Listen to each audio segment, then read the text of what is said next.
seu templo o Senhor, a quem vós buscais, o anjo da aliança, a quem vós desejais, eis que ele vem, diz o Senhor dos Exércitos. 2.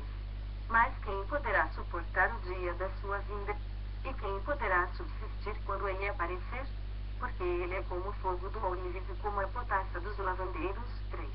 Assentar-se-á como o derretedor e purificador de prata, purificará os filhos de Levi e os refinará como o ouro e como a prata, e eles trarão ao Senhor justas ofertas. 4. Então, a oferta de Judá e de Jerusalém será agradável ao Senhor, como nos dias antigos e como nos primeiros anos. 5.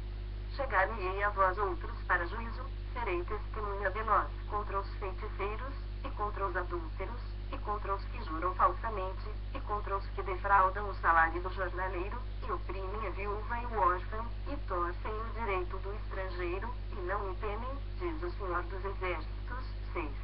Porque eu, o Senhor, não mudo, por isso, vós, ó filhos de Jacó, não sois consumidos. 7. Desde os dias de vossos pais, vos desviastes dos meus estatutos e não os guardastes, tornai-vos para mim, e eu me tornarei para vós outros, diz o Senhor dos Exércitos. Mas vós dizeis, em que havemos de tornar? 8. Roubará o homem a Deus? Todavia, vós me roubais e dizeis, em que te roubamos? Nos dízimos e nas ofertas. 9. Com maldição sois amaldiçoados, porque a mim me roubais, vós, a nação toda. 10.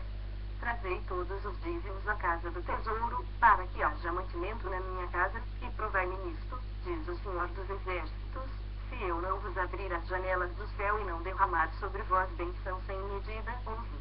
Por vossa causa, repreenderei o devorador, para que não vos consuma o fruto da terra, a vossa vide no campo não será estéril, diz o Senhor dos Exércitos. 12. Todas as nações vos chamarão felizes, porque vós sereis uma terra deleitosa, diz o Senhor dos Exércitos. 13.